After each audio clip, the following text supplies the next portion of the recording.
Time to tip our party hats to the official food of fun, pizza. Any way you top it, pizza is hard to beat. Oh my God.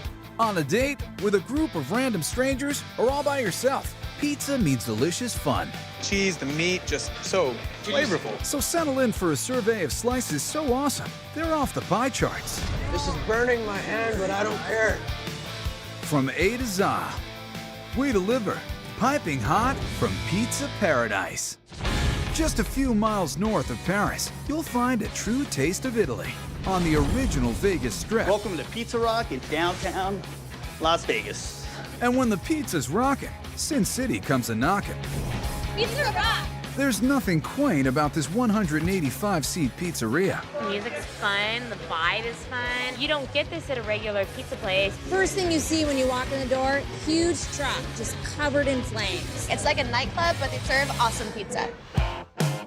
But don't be fooled by the rock and roll vibe, the tricked-out truck-turned-DJ booth, or the Vegas showmanship. Owners Tony Geminami and George Carpati are serious about I've won 9 world titles in pizza acrobatics and 3 in cooking. which means as a pizza maker, he's a made man. So it's fitting that one of the most popular pies is a Sicilian heavy, known as the Mob Boss. When you see the Mob Boss pizza coming through those doors of our kitchen, people just stop and go, wow, that's big. Look at the size of this pizza. It's so huge. Of course it's huge. To get noticed in this town, you gotta be. We're making a Sicilian-style pizza, and this is made in a New York-style East Coast pan. Beneath this behemoth lies a fermented foundation that Pizza Rock fans consider the greatest. Correct ingredients for every style. So that means if you want, say, an authentic Neapolitan-style pizza, you get it how it's meant to be cooked, at 900 degrees in a wood fire oven. You want Romana? That requires an electric brick oven at 700 degrees. But no matter which style you order, or which oven it comes out of, this is the only house in Vegas where the odds are in your favor. When people eat my pizza, I want them to be blown away. I want them to say, this is what it's supposed to really taste like. This is the biggest pizza party in Vegas.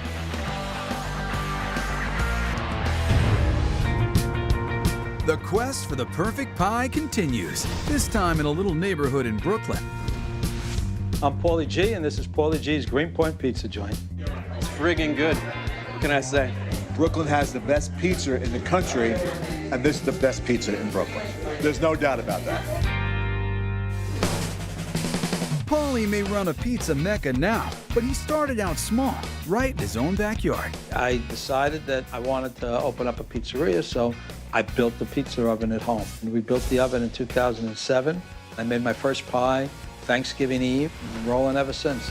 These days, his pies are pizza perfection, but it wasn't always that way. The first pizza I made came out looking like an amoeba. It was not round at all, but it really did taste good. It gave me a lot of confidence. Paulie's love affair with pizza grew from there, and he began experimenting with different ingredients. One of his favorite recipes? The ricotta, be kidding me. First thing we do is we put on our fresh mozzarella. We don't put big chunks on so it melts nice and evenly. With a pie like this with no sauce on it, you have to give it a nice blanket of it. On top of that blanket of mods, Paulie adds sweet Italian fennel sausage. Okay, the next thing that we do is we put on the fresh basil. Just make sure you don't ask Paulie where he gets his basil, all right? It's my secret basil. Okay, noted. What's up next, chef? I'm not a chef. Don't ever call me chef. I am a pizza enthusiast, first and foremost. Also noted. Next, Paulie lays a slice of Canadian bacon over each leaf of basil, then puts the pie on a special pizza peel. Not everybody can get this, but I seem to have the magic touch for that. Okay, so then what we're gonna do now, we're gonna slide this thing in. Paulie's wood fire oven runs at a blazing 1,000 degrees. That means the pizza is done in no time. That is a gorgeous pie, look at that. Look how nice that comes out. The crust is blistered, crispy on the outside, yet soft and tender on the inside. But Paulie ain't done yet. And then the piece de resistance, little dollops of ricotta. It's creamy and sweet. There's a nice contrast of a little bit of coolness against the hot pizza. You gotta be kidding me. That is delicious. That is incredible. Oh my God. Just to have creamy dollops of ricotta on a pizza, the texture of it is nice. And then the saltiness of the bacon kind of adds a nice balance. I love white pizza. I love tomato sauce equally, but I think in this case, it's perfect without the tomato sauce. Let the other flavors shine through and really make their own statement without the tomato really overpowering the pizza. The ricotta bee is a great white pie, but does Paulie do a more traditional pizza with red sauce? Oh yeah. Say hello to I Feel Like Bacon Love. The Feel Like Bacon Love is a great pizza because it combines some of my favorite things in life. Tomatoes, butter, and bacon. And there is no bacon on the pie because like all the best love, it comes from within. The sauce starts with tomatoes. That's no surprise, but what kind of tomatoes? No one finds out where I get these from, okay? If you work here and somebody finds out, well, we're gonna have some problems. Okay, so the brand is a secret. What kind of tomatoes are they? I can't tell you that either. That's a secret too. But how can Paulie be sure his secret tomatoes will stay secret? We take the labels off of the cans before they come out of the basement, so nobody ever gets to see that, and we actually burn the labels, okay? Because I didn't want anybody going through the garbage looking for my labels. All right, so the top secret tomatoes are poured into a large pot, along with 1 Vidalia onion and another unexpected ingredient. My favorite ingredient in the whole world, cold salted butter. And then we're gonna add the love. Thick hickory smoked bacon, okay? Lots of it. Thick enough so that when it's all done, it hasn't broken up. Because when we're all done, this is coming out. And that, my friends, is it. The sauce cooks for about 45 minutes. Then Paulie fishes out the onion and the bacon. Oh, that one wants to go back in and make more love. That rich sauce gets ladled onto the dough. So the next thing that we're gonna do on here is gonna sprinkle on some Romano, okay? Very much like a matriciana sauce that's traditionally served in Rome. Along with that good mozzarella. Into the oven for 60 seconds, and then it's time for one finishing touch. The bottom is ready, but the top still needs some heat. I'm gonna dome it a little bit. And doming is? Well, you put it up towards the dome of the oven so that the ingredients on top get cooked as well as the dough.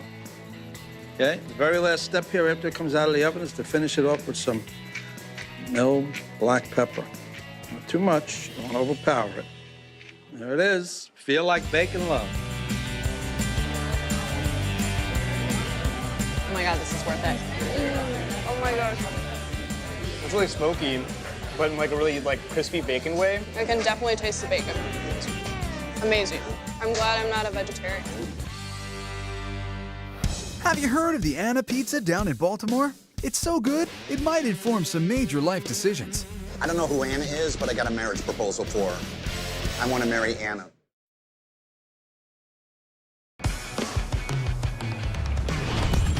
Baltimore sits on the shores of the Chesapeake Bay. This bustling harbor town may not scream pizza, but trust us, Charm City is chock full of pizza lovers. Those in the know, head to Matthew's Pizza to get their fix. It's very good. Dig in. You want a bite? Baltimore's finest for sure. Matthew's in Highlandtown has been cranking out pies since 1943.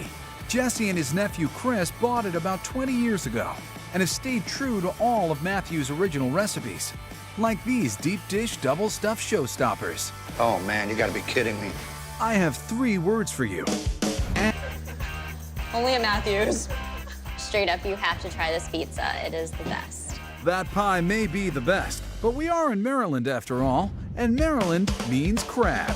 The Matthew's Pizza crab pie is something that nobody else that I am aware of in the country does. The crab pie starts with that same fluffy dough, the perfect vehicle for all these delicious toppings. We're gonna start with a little shredded mozzarella, an Argentinian Reginito. Reginito is similar to Parmesan and gives the pie a bit of a tang. Onions are added on top, and now it's time for the star of the show. This isn't crab with a K. This is Maryland crab meat that we use here in Baltimore. It is the sweetest crab you'll ever get. It's a Maryland blue crab out of the bay. It's different from any crab that you're gonna get anywhere else in the world. Then Chris takes this pizza shellfish fusion to the next level. Now we add the Old Bay. Just enough to bring all the flavors together, like one perfect union and a beautiful marriage. That's slid into a 650-degree oven. 20 minutes later, the perfect crab pie, only at Matthew's Pizza.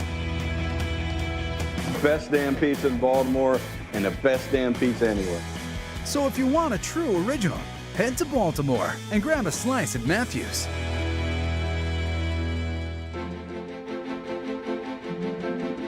And now, a food paradise fairy tale. Once upon a time on the side of a magic mountain in Sky Forest, California, there lived a nice man with a very large hook. He didn't use it to fight witches or slay dragons. You could use it for being a pirate. He used it to mix dough. Dough for the best darn pizza anyone ever had. At LouEddie's. Hi, I'm Lou, And I'm Eddie. and this This is is LouEddie's Pizza. Located just a snowball's throw from several popular winter resorts, LouEddie's menu pays tribute to that popular local pastime, skiing. Their double diamond flagship pie, the Whiteout. A whiteout is getting caught in a snow blizzard where you can't see anything. Instead of snow, our whiteout pizza has cheese. A whole avalanche of cheese, 4 kinds to be exact, on a creamy bed of bechamel sauce. You got your mozz, parm, fresh-made ragout, and a nice aromatic Asiago. The Asiago, it smells like dirty socks, but it tastes like heaven. Luckily, that sock smell is canceled out by all the fresh roasted garlic. We just rough chop it. We want some of the big chunks on the pizza. When people take a bite of it, they get a nice big blast of garlic. A few spins in the custom-built rotating oven where the garlic browns up and the yeast rises to airy perfection, and we're off to see the blizzard. The whiteout, an avalanche of cheese. I can taste the garlic, and the cheese is wonderful, and the creaminess of the ricotta, and the crust is also very delicious. It's light, nothing like it. This is burning my hand, but I don't care. Heaven. What a beauty. Oh, beautiful. Bravo. Cheese, cheese, and more cheese. Nice and hot. Really melty cheese. Full of flavor. Just slop it in, baby. Slop it in. And I'm telling you, this pizza, if I lived right down the mountain, I would come up the mountain for this pizza. It's so good. This is distracting me. I don't want to talk. Don't worry, this pizza fairy tale isn't over yet. Spoiler alert, they all live not hungrily ever after. At LouEddie's Pizza in Sky Forest, California, they make pies that honor their ski-centric locale, like half-pipes or calzones, the beginner's run, your basic pepperoni pizza, and for more advanced snow dogs, the yard sale.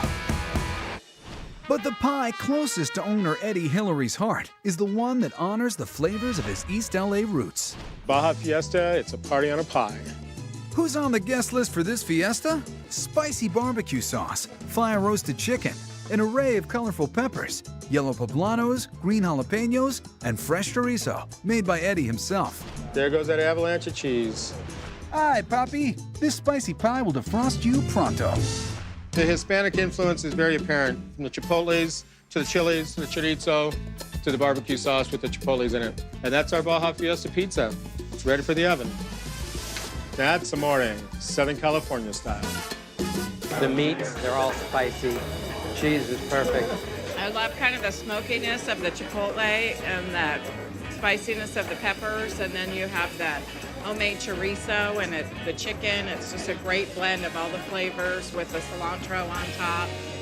After being on the slopes all day, where it was very, very cold, it feels good to come in here where it's warm, have a hot pizza, and some wine. It's all good. So when the weather outside turns frightful, come up to the mountains for a biteful. You don't even have to know how to ski. You just have to be hungry. We're heading to Chicago, a city known for its architecture, sports, and restaurants, all set on the majestic shores of Lake Michigan. But what's Chi-Town really famous for? What's the first thing that comes to mind when I say Chicago? We're in Chicago here, and we make Chicago-style deep dish pizza. Ding, ding, ding! Chicago is synonymous with deep dish pizza. At Pequod's, they've been cranking out plus-sized portions of pie for more than 30 years. We have people that come from all over to eat our pizza. They'll drive hours to get here. Days, nights. A crust that good starts with carefully constructed dough. Pizza chef David Campbell mixes the flour with salt in a yeast-water combo. The blend of ingredients and rise time helps create that over-the-top crust. This dough's been rising for about 10 minutes, and it looks pretty good. You can tell by how it feels. It's a little bit softer than it was when it first came out of the machine, and it's more workable. Then the dough is pressed into a seasoned pan. Our pans may look old and dirty, but it's the seasoning on them that makes our pizzas one of the best in the city and one of the staples of Chicago. So what exactly is a seasoned pan? We never wash our pans. That doesn't sound like it should be that way, but that's what produces. Toppings. It starts with giardiniera, a mix of veggies, peppers, spices, and oil. Next comes pepperoni, mushrooms, green pepper, and sausage. All right, the final step is to shake it up. We shake it up with Romano at the end to give it a little extra flavor, and oregano. And it gives it a nice color on top when it comes out of the oven. This beast weighs in at close to 5 pounds, and after 20 minutes in the oven, it's a molten manhole cover of cheesy glory. That looks gorgeous, doesn't it? Look at that. Ooh. Beautiful way. They've got like cheese baked on the side of the crust here. That's my favorite thing. It might look burnt, but it tastes like heaven. But Pequod's doesn't rest on their laurels or their thick, cheesy crust. They make a mean thin crust pizza too. Most of our customers love our pan pizza, but we also have a thin pizza following. They love our thin because it has the same generous ingredients as our pan, just on a much thinner crust. That same delicious dough is used, albeit in much smaller quantities, and is slathered in their house-made pizza sauce. We're in Chicago, so there's plenty of sauce on our pizza. Now, what's different with this is that rather than all the ingredients going on top of a cheesy sauce, some go underneath. And believe me, there are a lot of ingredients. The toppings, so to speak, get piled on and covered with cheese. Now, we use the thin sliced cheese instead of shredded because it melts more consistently and evenly across the entire pizza, giving it a nice, gooey, cheesy top. But the cheese isn't the top dog here. It's the pepperoni and onions, and lots of them. For a thin crust, it's surprisingly hefty, at least, I would say 2 pounds. This is probably the only thin crust pizza in the world that weighs 2 pounds. Into the oven, and 20 minutes later... Yeah, our crimped crust blew up, and it created a nice crispy edge around the pizza. This might be a thin crust pizza, but it's still a hearty meal, and it's still gonna fill you up. Delicious. I like the crust. It's really crunchy. And actually, there's some cheeses on it, too. I'm into that. I love this pizza because most of the toppings are underneath the cheese and they stay nice and juicy. And then the onions are on the top and then they get caramelized and crispy and it's very tasty. I totally like the difference. Like the deep dish is crispy. This one, it's like very soft. Oh my gosh. The thinner, the better. This crust is so fluffy and it's just not like cardboard. It's fluffy. I love it. I will come back to this place anytime for this pizza. So for a pizza that's a crust above, the flavor is really intense. Yeah, it seems like it's been seasoned like perfectly. It's different. how popular is a Pizza Shoals? There can be a 2-hour wait before the doors even open. We've waited 40 minutes before, and we don't even mind because it's so good by the time you sit down. It's awesome. When we first started coming here, it was not unusual that they would run out of dough at night. So it was always exciting when we would get here, you'd wait an hour, and then they still had dough. Making a Pizza Shoals signature dough is a highly involved, scientific, labor-intensive process that begins every night at precisely 9:30 p.m. and doesn't conclude till the doors open the next day. But you could summarize the big secret in one word: pre-fermentation. More than 3 toppings per pie. That way you get uncluttered flavor symmetry, like on the sausage and mama, built by first mate Joey Lewis. This one has mozzarella, tomato sauce, house-made sweet fennel sausage, and a whole pack of pickled peppers, specifically Mama Lil's goat horn peppers. A nice, sweet spiciness that really complements the sausage. These are some pretty rad peppers. Toss it in the oven for a spell, and behold. And here we are, the beautiful sausage mama. Spicy, but a little bit sweet. Hey, just like my mom.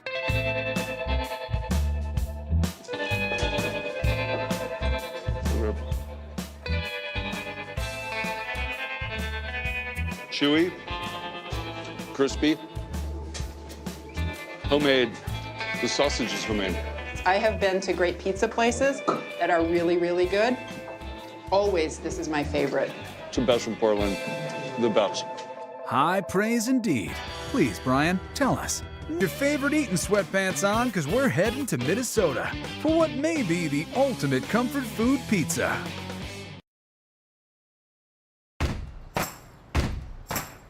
It seems like every city in America has its own take on what makes the perfect pie. In the frequently frozen tundra of the Twin Cities, they emphasize the 3 C's: care, comfort, and carbs. It doesn't get much more carbo-licious than Pizza Lucé's hot, fluffy, can't-get-enoughy baked potato pizza. Chef Danny O'Brien, why is it important to eat baked potato pizza? It gets very cold in Minneapolis, so this is something to keep you alive. You heard the man. Locally speaking, this is health food. Danny starts by tossing around some of their signature whole wheat dough. Then he gives it the once-over with something called the dough docker to get all the air bubbles out. The bubbles can get very big. If you don't dock this out, it's gonna hit the top of the oven. Then he butters her up. You wanna get it all the way to the edge so that crust looks golden browned on the end. The garlic butter will be the sauce for this pizza. Now about them spuds. A bushel of boiled baby reds goes into the mixer, and Danny whips them good. What's next? Then we mash up our fresh roasted garlic. We use a lot of garlic at Pizza Lucé. It's pretty hard to find a menu item that doesn't have garlic. A little white pepper, black pepper, heavy whipping cream. We have to get these potatoes really creamy so we can spread them out on that baked potato pizza because it acts like the sauce for the pizza. Mull that one over, regular pizza places. You say tomato, they say potato. Let's call the whole thing delicious. 'Cause here comes the stuffing. Broccoli, Roma tomatoes, shredded cheddar, and of course, applewood smoked bacon to give it that sweet, salty, bacony goodness. If it doesn't have bacon on it, it's not a proper stuffed baked potato. Slide that into the oven, and before you can say, "Oh yeah, where's that pizza, don't you know?" It's fully baked and served with a side of sour cream. This is our baked potato pizza. It's a great comfort food, perfect for the wintertime. I can't wait. I've been waiting all day for this. I remember the first time I had it, I was like, mashed potato, baked potato on a pizza. Can it be good? It's good.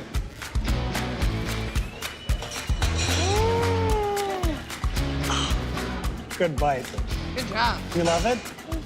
Oh, you're welcome. Yeah, if you want your kids to like you, give them baked potato pizza. I'll eat all of it. Eat up. Definitely something you tell other people about. You're like, hey, I had this crazy pizza the other day. It didn't even really taste like pizza. It was just mashed potatoes and bacon and cheese and grease. Once you try baked potato pizza, you'll never go back to plain old tomato pizza. The vibe at Pizza Lucé is down home and comfy, but with a hip artistic edge. You can be who you want to be here. You can have piercings, tattoos, colored hair. It doesn't matter. We don't judge you on that. You know who else feels right at home here? Meat eaters. Get ready to sink your fangs into the bear. We describe it as winning the meat raffle. This one starts with a rich tomato sauce, applied with a special tool. So this is what you call a spoodle, a cross between a spatula and a spoon. That's followed by mounds of fresh mozzarella from just over the border in Wisconsin. Then carnivores hit the juicy jackpot. 5 kinds of meat, Canadian bacon, pepperoni, marinated chicken, seasoned ground beef. Then we top it off with porky goodness. We use a calabrese sausage. One final touch, and the bear is almost done. Bam! Oregano. We cook this for 5 minutes at 500 degrees. 5 minutes later, set your protein phasers to yum, because there's a bear on the loose. A lot of meat on there. It's good. It's got chicken, pepperoni, beef, bacon, lots of cheese. It's delicious. You can taste the red sauce in there, and it complements the meat very nicely. That does look good. Think I can have a bite? No, I like my meat. Yeah, it's fabulous. Usta. Usta is like a Norwegian, Scandinavian word. Very Minnesota. This is pizza that makes you say Usta. Oofta basically means wow, and the pies at Pizza Lucé are definitely oof to hook. Meanwhile, down in Austin, you can still get a square deal on a vintage Cadillac shipped straight from Detroit.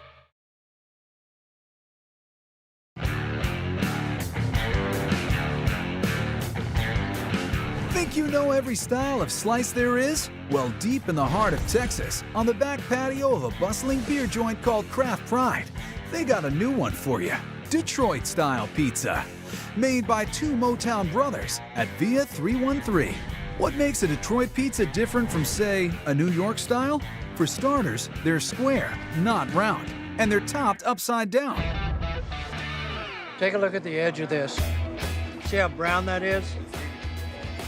These pepperonis kind of crust up. They catch the grease. It makes it for unhealthy, but a really good taste. I've never had Detroit style in my life, but I love it. I'm a huge fan. I'm never gonna have another type of pizza ever again. I can just grab my beer over at Craft Pride, and I have pizza that I can select from with different styles. It's awesome. Oh, man. Oh. The boys salute their hometown's automotive heritage with their top shelf pie, the Cadillac. A luxurious mix of sweet, salty, and tangy, formulated for the more refined palates of their new home. The Cadillac has items on it that you simply would not see in Southeast Michigan. I think we get laughed out of a building if we can't serve the Cadillac in Detroit. I grew up 29 years in Detroit and never heard of prosciutto, never ate balsamic glaze on my pizza. It's just not traditional. Besides prosciutto imported straight from Italy, this Cadillac comes fully equipped with gorgonzola and fig jam, all standard.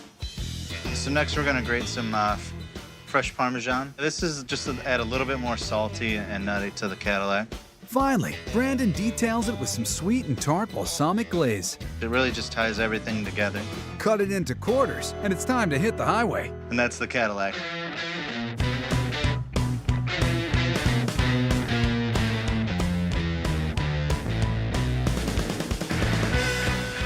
Holy moly, that's delicious. It's the lightest deep dish I think I've ever tasted. Prosciutto and Parmesan and this kind of sweet sauce is good. It's delicious. The sauce is really good. It's so sweet. It's like candy. It's a deep dish, but it's fluffy. The ingredients on top, the cheese, the meat, just so flavorful. If you like a deep dish pizza, this is as perfect as it gets. They do it right. So now you know. On the roll call of great American regional pizzas, don't forget the Motor City, via Austin. Cheers to that. Detroit pizza. Detroit pizza. Absolutely.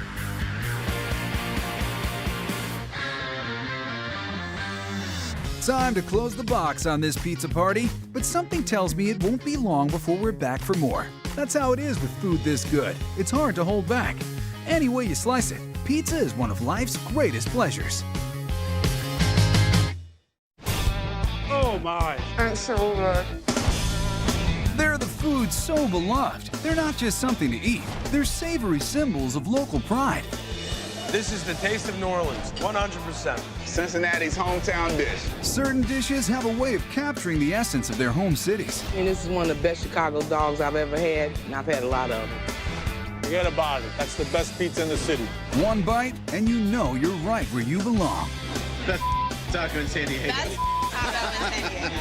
Sure, every town has some joint with a must-have meal, but only a precious few achieve the status of local legends. I'm like Elliot Nuss, untouchable.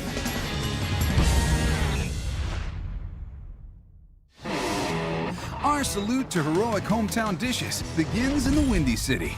Frankly, Chicago is a town obsessed with food, especially the mighty wiener.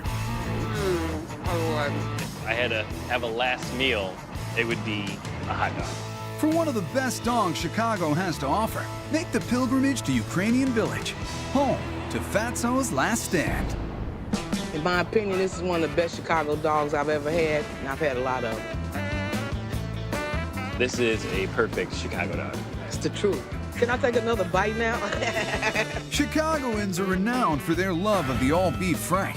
The celebrated and revered tube steak is showcased in Fatso's famous char dog. But what sets Fatso's dogs apart? Most places in Chicago do a steamed dog or a boiled hot dog. We char it, which I think is a true Chicago-style hot dog. The traditional Chicago dog must conform to a strict code of condiment conduct. A Chicago dog is made one way. It's a Vienna beef sausage, 100% Vienna beef, and everybody in Chicago knows that.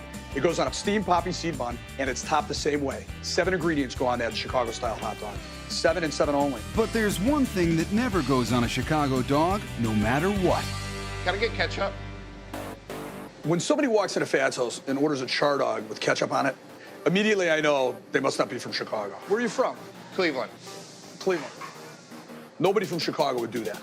There's a couple places in the city that don't have ketchup in their building. We don't go that far because kids like ketchup on a hot dog. But when you're an adult, you're gonna get the look. To avoid the look, simply order the Chicago dog straight up. Oh sure, you could boil your wiener, but Bob's grilling technique maximizes that beefy nom-nom factor. Okay, so the key to a real Chicago char dog is you need to score it. And the reason for scoring is to cook it evenly on the grill. If you don't score it and let some of the juices out, then it explodes. It'll cook unevenly. After scoring comes a spiral slice, known as the barber pole maneuver. Then it's onto the grill. As the grill warm up like that, you'll start to see them flour. It gives that floury effect, and that's when you know it's starting to cook. While that beef frank blooms, Bob gets the bun ready. A true Chicago dog has to have a poppy seed bun, and it has to be steamed. So now it's time to put our dog on the bun. It's time to bring the dog home. There are 7, count them, 7 toppings. Number 1, mustard. Number 2, relish. The relish is used more of an accent. You don't want to overdo the relish. It's important to do just the right amount. 3, diced onions. 4, no, not ketchup. Did we mention no ketchup? We never put ketchup on a hot dog. You don't even bring that up. That's not allowed to be brought up in this area. Okay. 4 is tomatoes, 2 slices only. 5, pickles. 6, sport peppers. For the uninitiated, sport peppers are... I don't know the whole origin behind why they call them sport peppers. They're served cold, and they've got a real snap to them, and they've got a real spice. They have a kick to them. And the 7th and final topping? Last but not least, a little bit of celery salt. And voila, there it is, your perfect Chicago char dog. It had that snap when you bite into it, and the crunchiness, and the tomatoes, the pickles, the onions. It's just like delicious to eat. We did a mixture of the hot dog, the onions, sport pepper, the tomatoes, the celery salt, and the onions, and it all just combines really well with that hot dog. Cooked perfect. It is by far the best. The thing that makes this one different is the char and the hot dog. That makes it kind of different from other places. I think they cook it with love. It works. Chicagoans may be Frankfurter fundamentalists, but they're always willing to keep an open mind and an open mouth for something truly big and beyond. The Fatso Special is the answer to every big guy that comes in here. The char dog isn't enough, so we came up with the idea. People love our mac and cheese. Why don't we put them all together? Not only does the Fatso Special feature a traditional all-beef Vienna hot dog, there's a Polish sausage riding shotgun. Now we want to drop a bun. Now the Fatso Special, because it's so big, we need a big French roll for that, and that's what we use. And so we put it in the panini press, and we get that going. Now let us turn our attention to the mac and cheese portion of the program. They make their cheese sauce in-house and then mix it up with oodles of noodles. And because Chicago is such a meat-centric city, they add some salami for good measure. All I'm really doing is putting all this together and warming it up real nice. That toasty bun is given a smear of cheddar cheese, and then the Polish is laid in, followed by the char dog. And we're gonna lay it right in the middle, right on the crease. Then we're gonna lay the perfectly charred hot dog Chicago style, lay it right in the center. Perfect. Now it's all ready to dress. All right, we've got the mustard on. Now it's time for the grilled onions. A great flavor. We're gonna put that right on top. Bob finishes it off with a super scoop of that salamified mac and cheese. And then, as they say, stick a fork in it, and that Fatso Special is done. Forks. This is Chicago, where they prefer to use the bare hands, that is. It's heaven. It's great. That's really good. So it looks like they cut open a sausage and put a hot dog inside of it. They infused a hot dog inside of a sausage and wrapped it in cheese on a bun. Wow, that's awesome. Best in Chicago, bar none. So for a true Chicago experience, Fatso's is where it's at. Just remember, don't ask for ketchup. No ketchup. If you want to pass for a local, that is. Next, to San Diego, the front porch of the Pacific. As any passing surfer will tell you, this town was ground zero of the fish taco explosion of the late 20th century. At the end of a long day of surfing, there's nothing better than a nice fish taco. And the revolution continues at one of the places that started it all, South Beach Bar and Grill. It's all about the fish tacos here. It's all about the mahi-mahi, the baja. We're taco crazy here at South Beach. South Beach, in the funky chic Ocean Beach neighborhood, is run by natural-born surfer girl Christina Goulart, along with her twin sister Cheryl. Fish is always fresh, beer's always cold, and we're always together.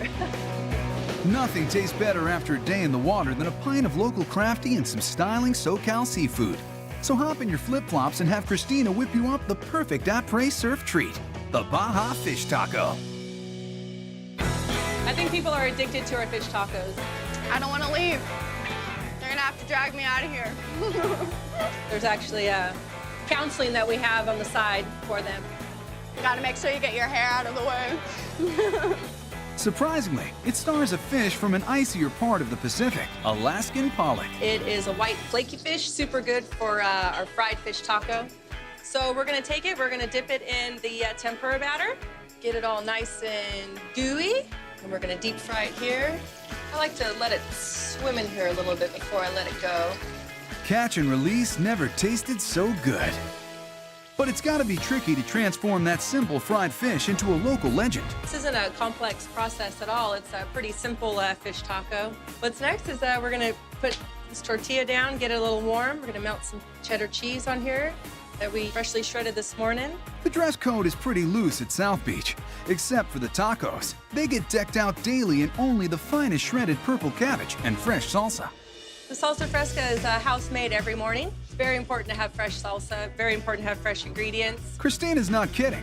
Using her handy-dandy tomato slicer, she can whip up a fresh batch quicker than you can say, pico de gallo.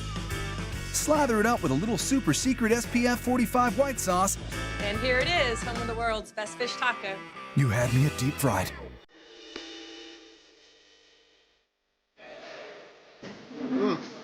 Cabbage, tomato, hot sauce, lime, shredded taco. Oh my God. It literally is a spiritual experience. Crispy, moist on the inside, fresh cabbage, good white sauce. That's a great fish taco. That's taco in San Diego.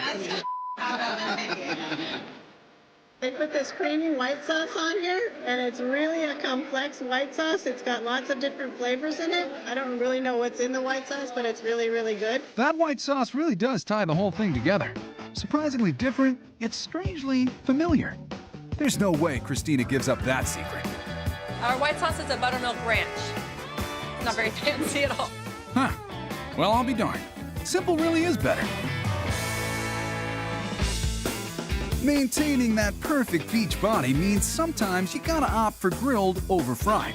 And South Beach has your taco needs covered there too. With the fish so flaky and nice, they named it twice. Mahi Mahi. This here is what started it all. It's our mahi mahi fish taco. We marinate overnight in pineapple and teriyaki. The sweetness of that marinade means you won't even miss the tempura crunch. Our mahi mahi is grilled. It looks perfect. I'm gonna put our tortilla down. We're gonna melt a little cheese on there. From there, Christina dresses it up just like its chubbier younger brother. And it's go time. Here we go. It's so bursting with flavor. It's just awesome. The salsa fresca is just so great, and it's healthy, and it's my favorite thing to eat in the world. Very good. The fish is cooked to perfection.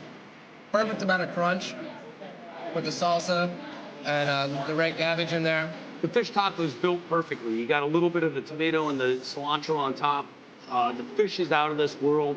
It's simple, but yet it's explosive in flavor. Of course, pollock and mahi-mahi are only two of the ways you can get your tacos stuffed at South Beach. This is a calamari taco, and the calamari is cooked to perfection. It's got a good texture, really crunchy, but all the flavors just kind of explode in your mouth. Really great time.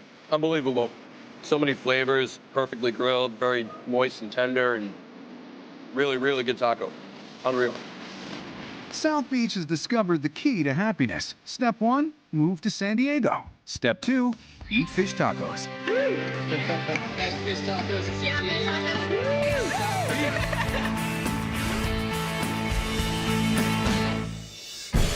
In Cincinnati, the Queen City, chili is king. But what's underneath that chili? The answer may surprise you.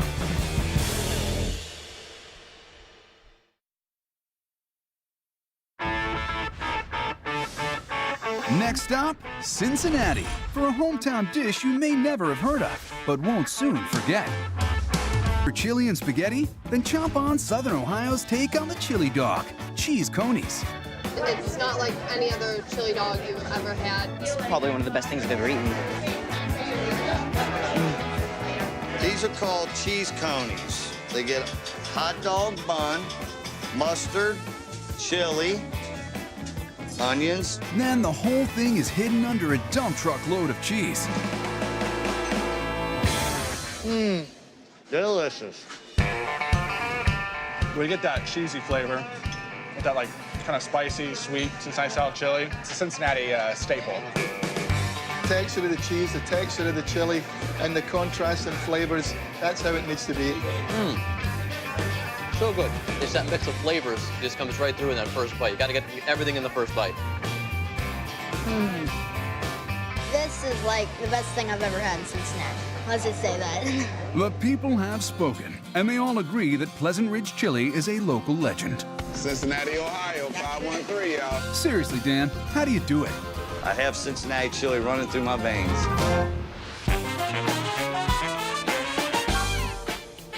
The neighborhood of Canton sits on Baltimore's Inner Harbor.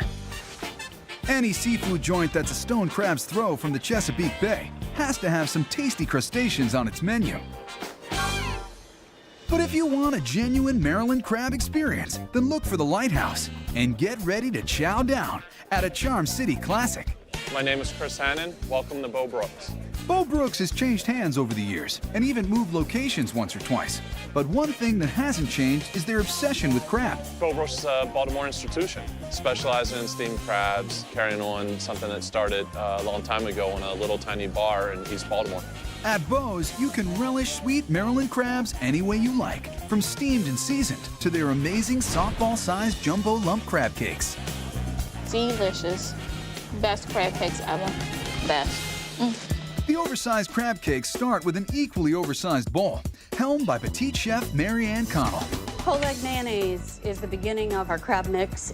It is vastly important to the richness and delicacy of that beautiful Bo Brooks crab cake. To that, I'm gonna add some seafood seasoning. The seafood seasoning is mixed daily and contains salt, pepper, bay leaves, and cayenne, among other things. Along with that, I'm gonna add some Worcestershire sauce. Then we have cayenne pepper. We like our crab cakes to have a little bit of love. Next, we add Dijon mustard. That gives a tartness. A lot of people around here love yellow mustard. I prefer Dijon. Have to have that tang to that lemon juice. All right, so now we get into the muscle work. The sauce gets mixed, and then it's time for the crab to take center stage. The crab cakes are a blend of jumbo lump crab and backfin crab that Mary Ann layers into the bowl with breadcrumbs and parsley. The key to her technique is keeping the crab from breaking apart. I do this by hand because you want to keep all of that crab meat together in nice large lumps. Then she very gently forms the crab mixture into humongous cakes. Next, she pops them into the oven. 15 minutes later and... Jumbo lump crab cakes, it doesn't get any more Baltimore than this. Oh, they're delicious. That's a crab cake. All meat. See, look at all these lumps of crab in here. Some nice big pieces. Oh, you can definitely taste the crab. A hint of spicy seasoning, but very good. I just didn't know what I would do if I couldn't get one. These are the best crab cakes in Baltimore. Even when they're in a good mood, Marylanders are always feeling crabby. And they're not the only ones. This is why we wear gloves. Hey, guy, why so blue? Crab cake lovers are a passionate bunch, but true Marylanders love their crabs straight up. It's their thing. You cannot live in Maryland and not like crabs. That's just not possible. But what makes Bo's crabs unique? For one, their steaming technique hasn't changed in 40 years. If you want them fresh, it doesn't get much fresher than this. This guy right here, he wants to bite me. So this is our sorting table here. When the crabs come in, we get them in, obviously, in bushels. We take the crabs and we make a comparison. Most of our guys can just eyeball it and tell you exactly what size they are. Otherwise, you put it right up and you say, huh, That's an extra large. Once they're sorted by size, they're put in an ice bath while Marianne preps the steamer. That's another thing that makes Beau's crabs different. Each batch is steamed in a mixture of pickle juice, beer, and water. Marianne loads the crabs on top of the steam grate and then sprinkles on some seasoning. Then I'm just gonna season them with a little bit of our crab seasoning and a little salt and pepper. It's raining pepper, hallelujah, it's raining pepper. Then it's steaming time. You gotta keep the steam in the pot or we can't get that perfect succulent crab. So we put some cardboard on top with our nice piece of metal, seals in that heat, and boom. This batch cooks for about 15 minutes. You go from a completely blue color, they're Maryland blue crabs, to a beautiful orange hue. They're just simply gorgeous. And they are ready to eat. The crabs are piled onto a lunch tray and dumped onto your table. All right, stop. Hammer time. Show him, Lila. Get the crab open. When it comes to picking crabs, there's different techniques. But whether you hammer them, use a knife, go for it with your bare hands or teeth, it all adds up to sweet, sweet crab. I've eaten plenty of crab.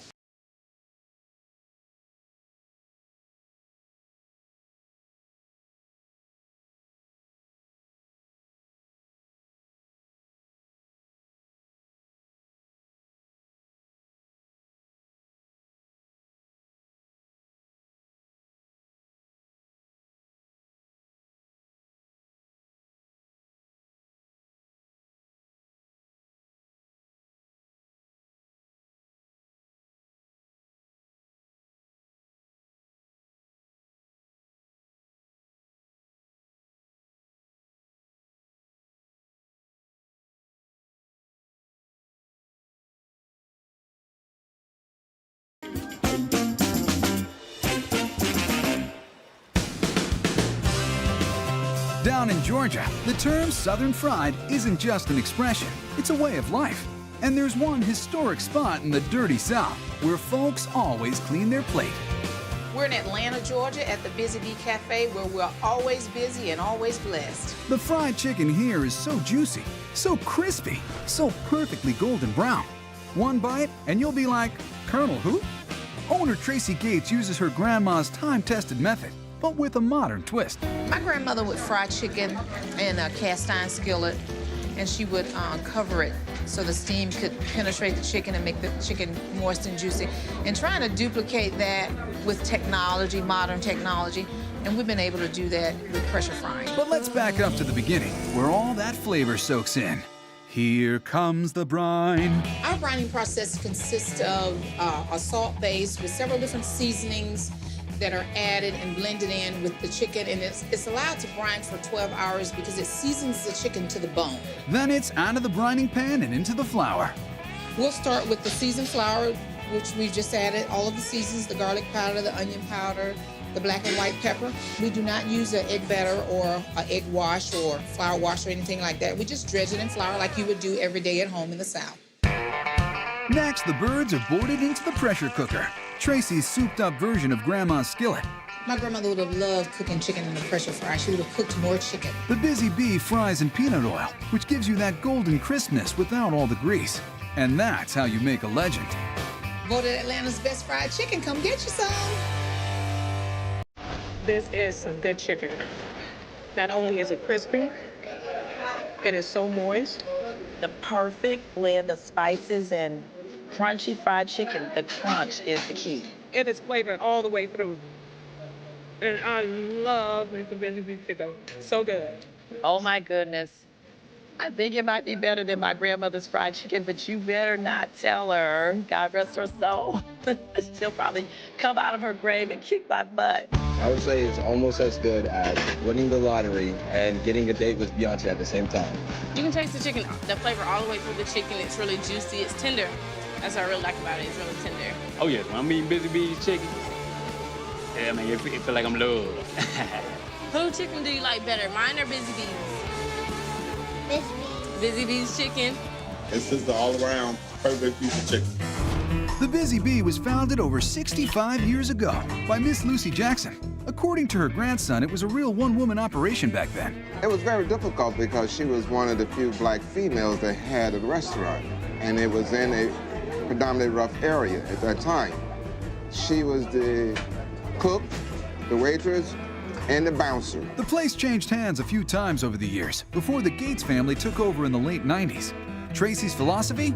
Strive every day to live up to and exceed the high standards set by Ms. Jackson.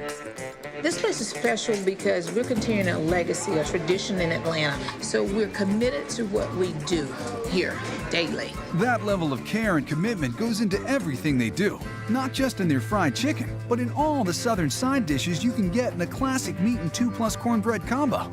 And everyone's got a favorite. Macaroni, every time. Gotta get the macaroni no matter what day it is. I got the cream corn right here, and I got the collard greens. The size, phenomenal. Fried green tomatoes, fried okra. I'm coming back. Scale of 1 through 10, I give it a 10. How are you supposed to pick just 2? I mean, there's mashed potatoes, collard greens, oh, and those yummy yams. These are Mississippi sweet potatoes. They make the best yams. And my special ingredient is love. You got to love what you do. But it's that chicken that made Atlanta's Busy Bee Cafe a southern fried landmark. You can taste the history. You can tell it's been like this for a while, and I hope it never changes. It's a rich legacy of chicken so good, folks will do anything to get their hands on an extra piece. What's that?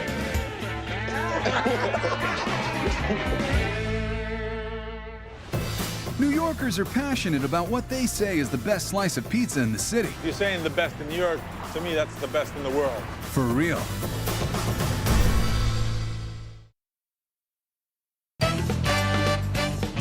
Everyone knows New York City is legendary for its pizza. They never let us forget about it. But with 8 million slices in the naked city, how do you stand out? Simple, by being the best. My name is Doug, and this is Bleecker Street Pizza, my shop in the West Village. This is one of my favorite things to do in New York. Delicious. That's good pizza. The only place in the world that the pizza is this fabulous is here in New York City. Back when Doug Greenwood first took his seat at the big boy table that is the New York Pizza Game, he never blinked once because he had an ace up his sleeve, his Grandma Maria's recipes. Well, New York City is really known for pizza, and there's many great pizza shops. I wasn't particularly intimidated only because my grandmother's recipe was so good that it gave me complete confidence that we were going to do well among the competition. Bleecker Street Pizzeria is nothing fancy, but that's because they're busy keeping their eyes on the pies. It's a focused approach that's paid off. I never, ever get tired of hearing, wow, this is the best pizza I've ever had. I hear it all the time, and that's my exact response. I never get tired of hearing it. They serve a wide variety of pies, but the one that put them on the map is their Nonna Maria pizza. When somebody comes in for the first time, and I see them looking at our counter and trying to select what to pick, I always point them in the direction of the Nonna Maria. That's our signature pie, and it's based on my grandmother's recipe, and Tony's going to show you how to make it. Doug's the brains of the operation, so he doesn't cook. But don't worry, he knows a guy named Tony. We're starting with the dough. We make it fresh every day. And they go through hundreds of pounds a day. We use a lot. If you count, you get tired. He starts by putting the dough in a very special, very secret mixture. We just dipped it into a mixture of toasted breadcrumbs, seasonings, a Romano cheese, and it's something of our own invention. And it gives the crust, just plain crust, a wonderful flavor. Then the dough is opened. That's pizzeria talk for stretching and throwing it. This is Tony's skilled hands opening the dough. It has to be opened perfectly symmetric. If it's not, it goes in the garbage. Tony never has one go in the garbage, by the way. Next comes 2 generations of mozzarella goodness. First, a sprinkling of aged shreds. Then slices of that young, fresh mozz. Those ingredients are key, but the boss of all bosses is the sauce. It's known as recipe, of course. The one thing I was able to hold 100% perfectly to is this sauce is exactly her recipe. It's an absolutely delicious, rich, thick sauce. You can sop this up with bread, you'd be happy just eating it like that. Notice sauce is put on in chunky dollops, not spread like traditional thin pizza sauce. That's followed by a dusting of some top-quality Parmigiano Reggiano. Parmigiano Reggiano is a very special Reggiano. It's certified by only one family in Italy. In order to be called Reggiana, they must certify it. It's aged an average of 2 years, and it's about the most expensive cheese you can buy. Last but not least, some ribbons of fresh basil and a drizzle of extra virgin olive oil. And this pie is ready to go in the oven. It's simple, but that's what lets the ingredients shine.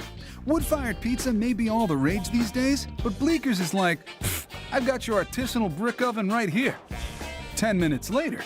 This is the pride of Bleecker Street Pizza. Very, very happy, making me hungry. If you listen very carefully when this pie is sliced, you can actually hear, as the slicer rolls through it, a zzz sound. That's how crisp and nice the crust is. That's right. To be sure you have your hands on a true New York-style pizza, double check for zero floppage. That means it's made perfectly. It won't droop, but it'll actually crack. Yeah, this is what it's supposed to look like. That's a pie Nona would be proud of, and it's one that takes New Yorkers to new levels of, well, New Yorkness. That's good. I mean it. I'm not just saying it for your interview either. It's awesome.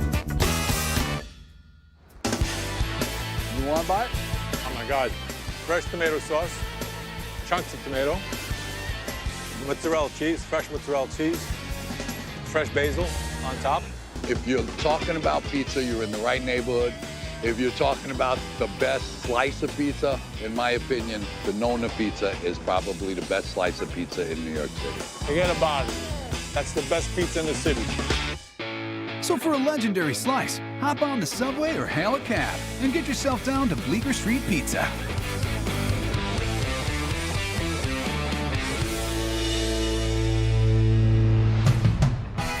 If there's one thing New Orleans locals are loco for, it's gumbo, gumbo, gumbo, gumbo, gumbo. No mumbo jumbo. We'll take you to the best bowl in town.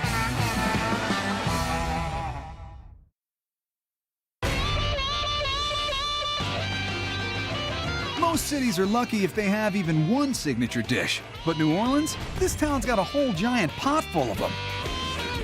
Jambalaya. Po' boys. Red beans and rice. I love the oysters. Gumbo, gumbo, gumbo, gumbo, gumbo. And of course, we have our hurricanes. And in the heart of the Bourbon Street hubbub, at a place called Desire, named after that famous local streetcar, they do all them dishes, and they're all stellar!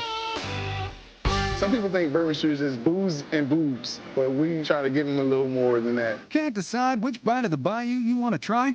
Chef Corey Jacobs will whip you up a super sampler called the Creole Trio. It features gumbo, jambalaya, and that old Monday standby, red beans and rice. Just about everybody in the city knows on Mondays, you can cook a big pot of red beans. You can put it on the stove and it can cook all day, and you can do all kinds of other chores. You can wash clothes, pick up the kids from school, come back. As long as your red beans are simmering, by dinner time, they'll be good. You get a little red beans and rice, and it's not that complicated, but there's something about it that tastes really good. While those simmer, Corey gets cracking on the gumbo. Rather than your standard bouillon cubes or chicken broth, Corey flavors his gumbo with a unique ingredient: toasted crab shells. It's going to give you a little smokiness from the toasted crab, and it's going to give you a little bit of flavor from the leftover meat. That simmers for about 2 hours. Meanwhile, Corey prepares to thicken things up with an expertly prepared lump-free roux. People will talk about your gumbo if there's lumps of flour in your gumbo. You want to make sure that it's nice and smooth. The worst thing in the world is to have somebody say, I had lumpy, floury gumbo. The roux cooks down to a gold brown paste. Even this basic building block of Cajun cooking becomes high art when Corey makes it. Next, he adds onions, green peppers, and celery, otherwise known as the Holy Trinity. This beloved trio is the basis of nearly every great Crescent City dish. Then it's back to the stock. Chef Corey fishes out the crab shells, then adds that stock to his roux. But the deliciousness doesn't stop there. He also adds chicken, sausage, shrimp, and okra! Everybody, look under your seats. You get some gumbo. You get some gumbo. Some people in Louisiana don't use okra. We feel it gives the gumbo a little more body, just a different texture along with the seafood and the chicken and the sausage. It's really good. So you have your onion, peppers, and celery, and it's really the Holy Trinity within the gumbo, and it definitely, you can taste the flavors. You have the sausage, you have the shrimp, you have the rice, you have the onions. One of the best roux you'll ever taste. From there, the multitasking Corey moves on to the jambalaya, which is a Zydeco riff on Spanish paella. We're going to start with just a little oil in our pan. I'm going to put some chicken in. Then we're going to add our sausage. That sizzling meat gets blessed by the Trinity and a few secret seasonings. No matter how humble the dish, Chef Jacobs takes his time to create something extraordinary. We're cooking this in layers so we can get all the flavor that we possibly can in this pot. We're going to add a little bit of lemon juice. We're going to stir that up a little bit. Jambalaya can feature different combos of fish and meat, but it always has rice. That's what makes it classic Creole comfort food. After the rice comes tomatoes, spices, and a healthy pour of homemade stock. We do our jambalaya a little differently. Most people just serve the jambalaya on a plate. We add an extra sauce to our jambalaya. The sauce is an encyclopedia of lip-smacking ingredients. 2 kinds of onion, along with garlic, are sautéed in oil. The pan is then deglazed with both red and white wine. I think wine just makes everything better. Then it's more tomatoes, Creole seasoning, and basil. And that's just for the sauce. Smoky, spicy, saucy, delicious. My favorite part of the dish is the seafood. We're spoiled here in New Orleans. Finally, the red beans and rice are just right. The gumbo is good to go, and the jambalaya is ready to rumble. Good enough to serve your mama. This is the real deal. I've got the gumbo, I've got the jambalaya, and I've got the rice. And I can't wait to try it. Oh my, wonderful. This is the taste of New Orleans. 100%. There it is, folks. That's New Orleans on a spoon. Can I eat some more now, please? I can't pick a favorite. All 3 are fantastic. And it's great to be able to have all 3 at one plate. Every bite just makes you happy. When Chef Corey is cooking, every day is Fat Tuesday. Oh, good Lord, that's good.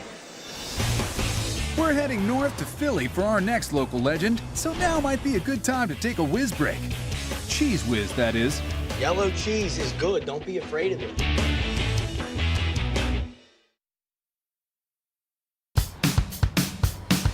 Face it, the name Philly means cheesesteaks. And for decades, a debate has raged over who truly rules this sandwich kingdom. Pat's or Geno's? Geno's or Pat's? The correct answer is... Well, my name is Steve, and I'm the Prince of Steaks. Hands down, bar none. Don't make a mistake and be fooled by it.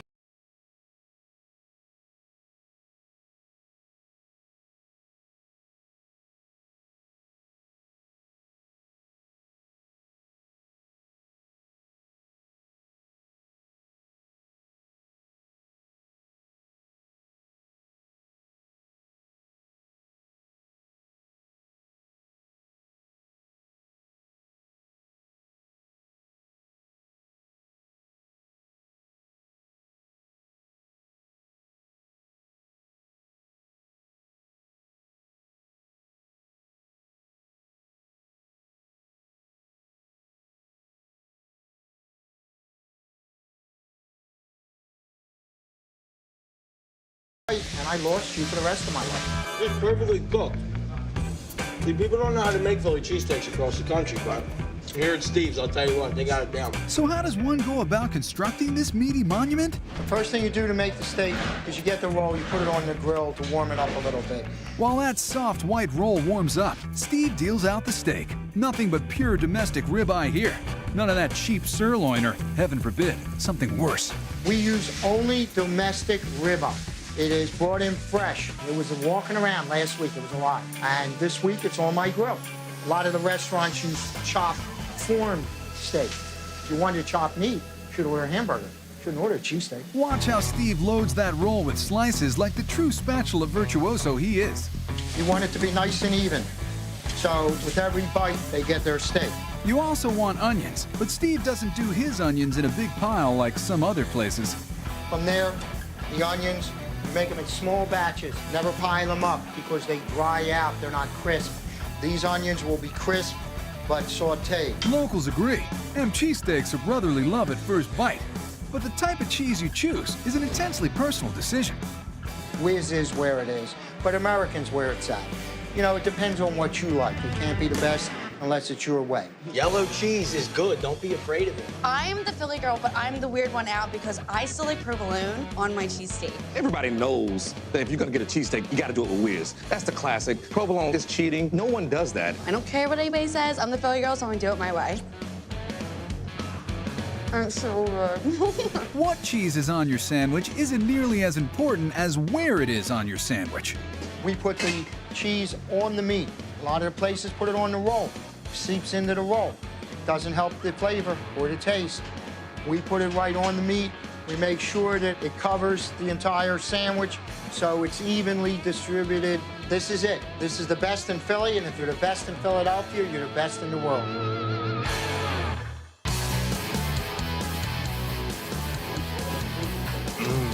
A gooey intersection of cheesy goodness and beef-deliciousness. That's good. It's very well balanced. It's fresh steak. It's wonderful. It is just everything you want in a cheesesteak from Philadelphia. Light and fluffy, just thinly sliced, but still just enough to fill you up. It's best of every world. I think the meat really makes the difference, the ribeye versus the sirloin. The sirloin is just not as good. And Steve really makes sure that all of his ingredients are fresh, and it really hits a home run when you bite into it. The meat is so melt in your mouth good. It's like it was tenderized by the fists of Rocky Balboa himself. If there was a Steve steak at the top of the art museum, I would absolutely be the first one up the stairs. I would beat out all competition to make sure I'm that first person to get to that steak. I'll be jumping up and down, hands up in the air, like I just won the title, absolutely. How does Steve stay so cool with all the competition breathing down his neck for all these years? I believe that I can't be beat. I'm like Elliot Ness, untouchable. One bite of what the Fresh Prince of South 16th Street is grilling up, and you'll be a Steve believer too. So if you find yourself feeling a little homesick, seek out the nearest place dealing in delicacies from the place you grew up. Not only is it cheaper than a visit back home, but you won't have to sleep in your old race car bed.